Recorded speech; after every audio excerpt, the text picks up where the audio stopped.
Police সন্দেহ করেছে যে যখন জলকামান নিক্ষেপ করা হচ্ছে তারা মনে হয় গাড়িতে আক্রমণ করতে এসেছিল। তারা মনে করছে আসলে যারা গাড়িতে আক্রমণ করতে গেছিল এরা হচ্ছে যে তাদেরকে সরানোর জন্য গিয়েছিল, বাট পুলিশ তাদেরকে ইচ্ছাকৃত ধরে নিয়ে এসেছে এবং বলছে যে তোমরা গাড়িতে আক্রমণ, অর্থাৎ আমাদের আন্দোলনটাকে বানচাল করার জন্য তারা বেসিক্যালি যারা টপ লিডিং এ কাজ তাদেরকে ধরে তারা হেনস্থা করার চেষ্টা করেছিল। প্রথমে শান্তিপূর্ণ আন্দোলন করতে এসেছিলাম, আসার পরে আমরা 11টা পর্যন্ত শান্তিপূর্ণভাবে আমরা বাংলাদেশ ব্যাংকের সামনে অবস্থান কর্মসূচি গ্রহণ করছিলাম। এরপরে আমরা আমাদের কাছে ওসি মহোদয় এবং ডিসি মহোদয় আসলেন, ওনাদেরকে আমাদের আর্জি জানালাম। আমরা বললাম যে আমরা গভর্নর মহোদয়ের সাথে দেখা করতে চাই।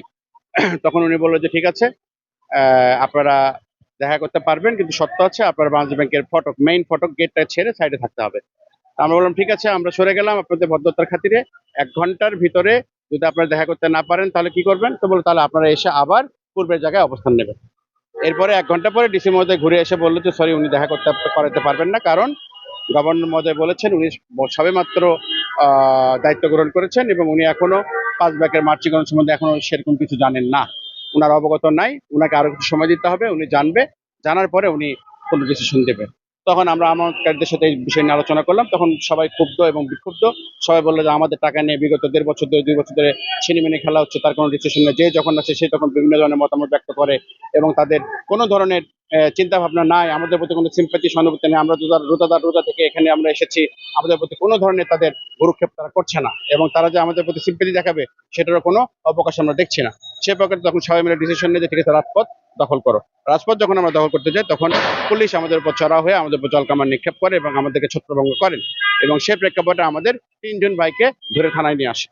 পরবর্তীতে আমরা পুলিশ প্রশাসনের সাথে কথা বলার পরে এবং ডিসি মহোদয়ের সাথে কথা বলার পরে তারা বলে যে ঠিক আছে, আপনারা যদি শান্তিপূর্ণভাবে এখান থেকে সরে যান করেন তাহলে আপনাদের ভাইদেরকে আমরা আপাতত করবো। তো আমরা বললাম ঠিক আছে, আপনারা আমাদের ভাইদেরকে ছেড়ে দেন, আমরা শান্তিপূর্ণভাবে সাইডে আমরা আমাদের আন্দোলন অব্যাহত রাখবো। এবং আমরা বলেছি যে এরপরে 11 তারিখের ভিতরে আমাদের যদি গভর্নর মহোদয় কোনো ধরনের সদুত্তর না দেয় তাহলে 12 তারিখের পরে আমরা একটা প্রেস কনফারেন্স করে প্রধানমন্ত্রী বরাবর এটাকে স্মারকলিপি জানাবো এবং প্রধানমন্ত্রীকে আকৃষ্ট করব এবং প্রধানমন্ত্রী বরাবর আমাদের আন্দোলনকে আমরা ধাবিত করব। এই হচ্ছে। জানতে চাচ্ছি যে জলকামান যখন পুলিশ দিয়েছিল তখন আপনাদের কেউ আহত হয়েছে কিনা? যে আমাদের অনেক ভাই বোনেরা আহত হয়েছে, অনেক বৃদ্ধ ভাই বোনেরা আহত হয়েছেন। তারা অনেক কষ্ট করে রোজা থেকে এখানে এসেছিলেন এবং তারা আহত, অনেকে একজন একদম পড়ে গিয়েছেন, কারো কানের ভিতরে পানি ঢুকেছে, কেউ ব্যথা পেয়েছে, আবার অনেকে টেনে হিঁচড়ে পুলিশ ধরে নিয়ে এসেছে, অনেকের হাত পা ছুলেও গেছে। তো এই ধরনের অনাকাঙ্ক্ষিত ঘটনা এবং এই ধরনের বর্বর নিষ্ঠুর আচরণ আমরা আসলে কখনোই পুলিশ ভাইদের কাছ থেকে আশা করিনি। যে 3 জনকে আটক করা হয়েছে বলেছেন, এখন তারা কি অবস্থায় আছে? ওকে, রাইট নাও সিচুয়েশনে যে 3 জনকে আটক করা হয়েছে, বর্তমানে আমরা 3 জন প্রতিনিধি দল 5 জন প্রতিনিধি দল এসেছি। এসে তাদেরকে মুসলেকে দিয়ে আমি আমাদের আহ্বায়কের কাছে, আমি হাসান, রেজা ভাই, তারপরে তানভীর আছে, তারপরে আপনার কাকন ভাই আছে, সবাই মিলে আমরা এসেছি, মেজর হাসান আছে। এসে তাদেরকে মুসলেকে দিয়ে ছেড়ে নিয়ে যাচ্ছি যে ভবিষ্যতে তারা শান্তিপূর্ণ আন্দোলন করবে, কোনো ধরনের উচ্ছৃঙ্খলা টাইপের কিছু আচরণ করবে না। এই মুসলেকে দিয়ে তাদেরকে এখন আমরা ছেড়ে নিয়ে যাব, আর হয়তো আধা ঘন্টার মধ্যে আমরা তাদেরকে ছেড়ে নিতে পারবো আশা করি। পুলিশ কেন তাদেরকে ধরেছে, 3 জনকে আটক করেছে, এই বিষয়ে তারা কি বললো? তারা পুলিশ সন্দেহ করেছে যে যখন জলকামান নিক্ষেপ করা হচ্ছে তারা মনে হয় গাড়িতে আক্রমণ করতে এসেছিল। তারা মনে করছে আসলে যারা গাড়িতে আক্রমণ করতে গেছিল এরা হচ্ছে যে তাদেরকে সরানোর জন্য গিয়েছিল, বাট পুলিশ তাদেরকে ইচ্ছাকৃত ধরে নিয়ে এসেছে এবং বলছে যে তোমরা গাড়িতে আক্রমণ, অর্থাৎ আমাদের আন্দোলনটাকে বানচাল করার জন্য তারা বেসিক্যালি যারা টপ লিডিং এ কাজ তাদেরকে ধরে তারা হেনস্থা করার চেষ্টা করেছিল। নাথিং মোর দেন দিস, এটাই হচ্ছে মূল উদ্দেশ্য। তো এখন তারা উপনীত হয়েছে এবং আমরা আমাদের বিবৃতি পুলিশ প্রশাসনকে দিয়েছি, তারা এটা রিয়েলাইজ করেছে, করার পরে তারা বলছে ঠিক আছে ভাইজান, যা আবার হয়ে গেছে, আপনারাও কিছু মনে করেন না, আমরাও চাই আপনারা আপনাদের টাকা পান বাট আমাদের ওপর থেকে অর্ডার আসলে আমাদের তো কিছু করার থাকে না। তখন আমরা পুলিশ মহোদয়কে বললাম যে তাহলে আমাদের কি আমরা এই স্বাধীনতাই চাইছি, এটা আমাদের স্বাধীনতা, তাহলে 24 আর আজকে তফাৎ কি? আগেও সবাই আপনারা পলিটিক্যাল পিপলদের কথা শুনতেন, এখনো পলিটিক্যাল পিপলদের শুনতেন, তাহলে জনগণের কথা কে শুনবে? তাহলে এই আমাদের দেশ, এই আমাদের অবস্থা, আমরা সাধারণ ভুক্তভোগী আমানত পেয়ে আসলে তাহলে আমরা কোথায় যাবো, কার কাছে যাবো, কার কাছে গিয়ে আমাদের দাবিতে ছাবো? আমাদের কষ্টের টাকা আমরা পাবো না, আর যারা এটা নিয়ে গেছে তারা এনজয় করবে, আর আপনারা আমাদের সমাধান দেবেন না।